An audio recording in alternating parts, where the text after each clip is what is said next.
Hello and welcome back to another discussion on this channel. Today we're going to be talking all things Dostoevsky, the God-man, man-God, and the problem of Kirillov. So you're interested in learning more about what the man-God actually is in both the works of Nietzsche and Dostoevsky, feel free to watch to the end. If you enjoy this content and want to learn more about Dostoevsky, make sure that you like and subscribe. It means a lot to me, it helps this channel grow, and without further ado, let's get right into the video.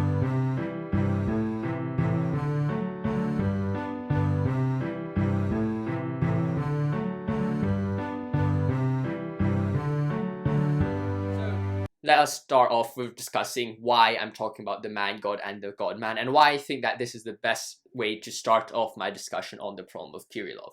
As alluded to in my previous video where I gave a soliloquy of what Kirillov says in the book Demons in Dostoevsky, today I am going to be, talking more about the man-God, a concept which is perhaps at the very core of Nietzsche's and Dostoevsky's philosophy. This is once again the idea which is said by Dostoevsky, or through his interlocutor Kirillov, where he says, if there is no God, then I am God. And what Nietzsche says in The Gay Science, where he says, if God is dead, must we not ourselves become gods to appear worthy of it? So we see two fundamental ideas or concepts in front of us. And today in this discussion, I'm going to talk about the concept of the man-God, and also discuss about how its opposite, the God-man, interacts with it and how these two ideas interact together. So why do I think the man-God is a very important concept? Well, the reason why I think it's a very important thing to understand is because the man-God is seen as the solution to atheism. And this is what Nietzsche basically says in the parable of the madman in The Gay Science. He says, well, God is dead, society has rejected theism. The belief in God has become untenable. Where can man go? It is not simple enough, or it's not sufficient to just say, I'm going to maintain my values from theism, yet just call myself an atheist. What Nietzsche is saying is, if you've gotten rid of God, you also have to live with the consequences of that. You also have to get rid of your values that you got from theism and create your new values, and through creating your values become God. And that's a theme which you also see in Kirillov in Dostoevsky. He says, well, the death of God is like a poor man who inherits a rich or a grand inheritance. And what he's saying is that, well, the death of God has left a massive gap for humans to fill. That's a great inheritance. If we're just going to continue by acting as if God exists, or acting out a Christian world, even though we reject God, what we see here is that we're like a poor man who has inheritance but is not appreciating it and just continues living as if he's still very poor even though he has a great inheritance. What they're both saying is that if God is dead, we must fill up that gap by becoming the man-God. So the first thoughts that you might have when you're reading this, or the first thoughts that I had when I was reading this, is the same thoughts that Pyotr Stepanovich, and I probably butchered the name, but that's the thoughts of Stepanovich when he hears about Kirillov's idea about becoming God. He's like, well, I don't really understand that. How could you become God? And this is what Kirillov says, and I think there's a good way to illustrate it later, and I'll use illustration or analogy later, but I think a good way to picture it is that, what does a God mean? And he says, well, the old God, or at least some old conceptions of God, is fear of death, and it's the human embodiment, or it's the human restriction which the outside world or society imposes on humans. It's that fear of death, it's a fear of the surroundings, a fear of future, which is somewhat embodied or expressed through God. We are afraid of what may happen to us, and therefore we impose some values on ourselves and attribute that to God, and that's kind of like the old God according to Kirillov.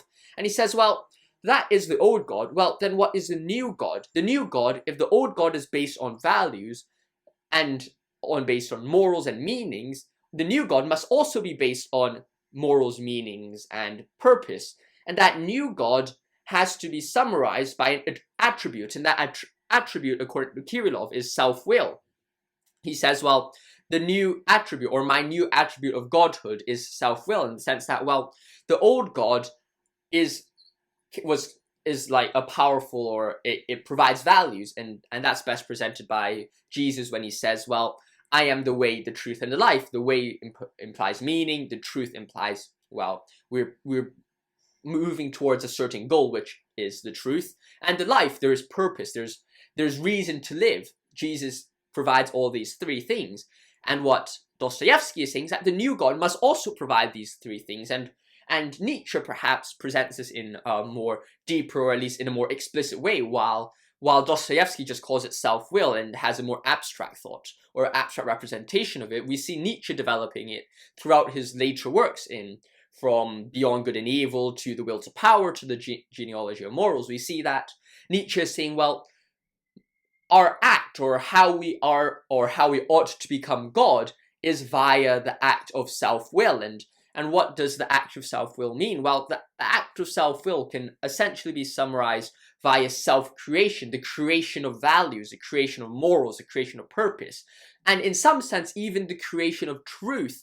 Because if you look at some of the scholarly work on it, like Nietzsche's critique on truth, I'll put a link to that in the description below, what we do see is that one of the main approaches to life that Nietzsche takes is more of a pragmatic approach to life instead of a truth approach to life. And that's something that I think he gets a lot from his evolutionary, or his passion or interest into evolution. Nietzsche enjoyed the idea of evolution. We don't really know whether he was more into the Darwinian idea or the Lamarckism idea, but he does believe in some sense of survival of the fittest and the development of society based on pragmatism. And with that in mind, he's saying, well, why not untruth? And he's basically saying, well, man should create his own meanings. Man should create his own values.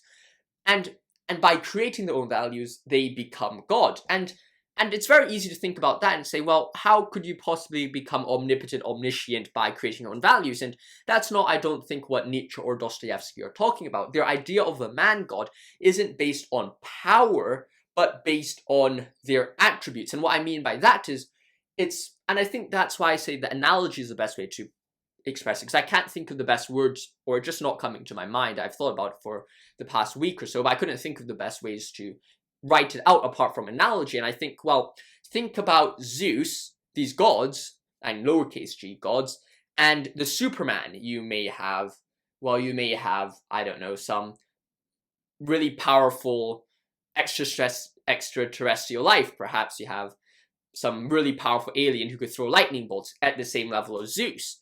And while someone who believes in Zeus would be seen as a theist, a polytheist, someone who believes in the extraterrestrial life would not be seen as a polytheist. They're accepting the physical world.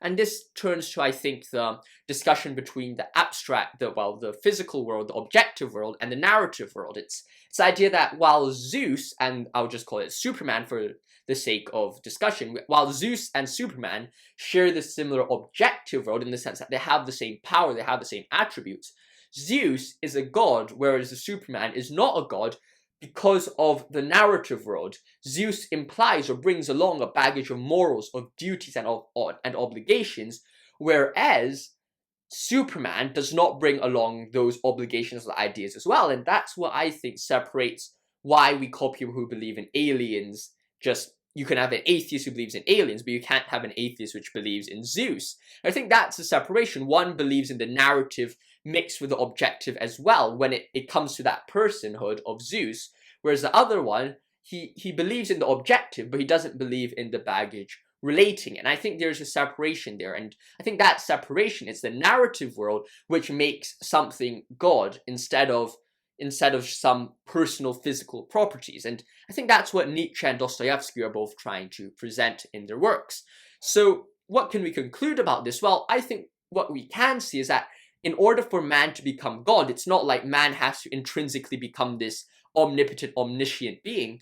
What man has to do is to, well, in some ways, man has to empower themselves in the sense that, well, man has to create their own values and rise above the herd and separate themselves from the herd. And I'll discuss this in another video, like what does the Übermensch mean, and how do you achieve that, or where are you meant to go with the Übermensch? And it's really tied into this discussion on the man-God.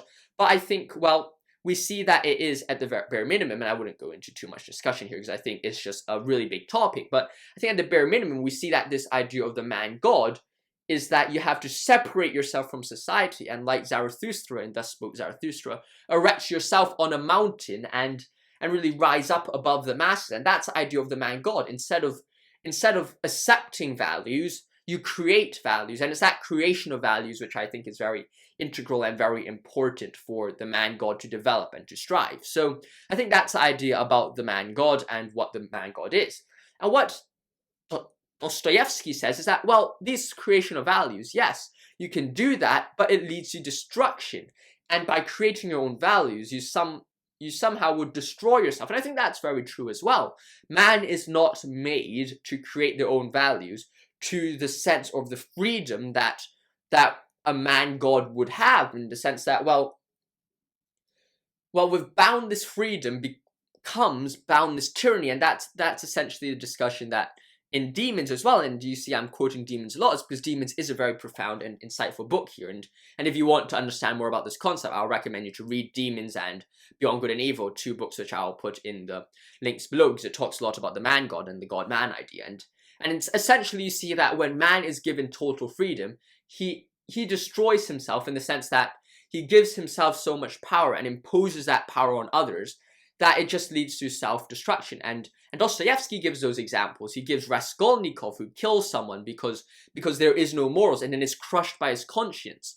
Then you have Kirillov, who kills himself out of self-will to become God, to create his own values, and that also is disastrous. And you have Ivan and Smerdyakov, kind of the pair there. One proclaims the atheism on a philosophical level, and Smerdyakov lives out the atheism on the philosophical level, and goes on and kills someone. And as a result of that action, well, Smerdyakov then kills the father, and the guilt is truly on Ivan, because he's the one who, well, led or suggested or put the idea into Smerdyakov's mind, and you have that mix there as well in the brothers Karamazov, and I think that's kind of the problems of atheism and the problems of Kirillov. And it's not to say here that an atheist would kill someone. I think that's a complete misreading of the text.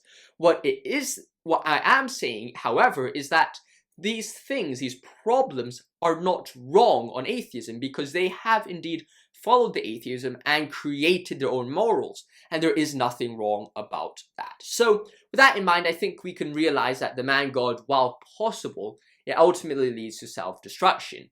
So what is the solution to that? And Dostoevsky says that is found in the God-man, that is Christ.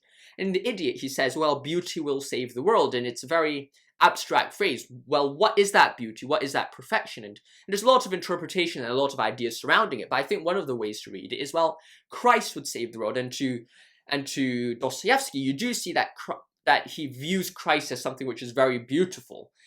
And he says, well, Christ is so beautiful, so profound, so confident and so manly, and that's what he talks about Christ. So it's something which is beautiful, and he says, well, that beauty will save the world. It's through understanding that beauty and the salvation which comes through Christ, which will ultimately save the world from the man-God.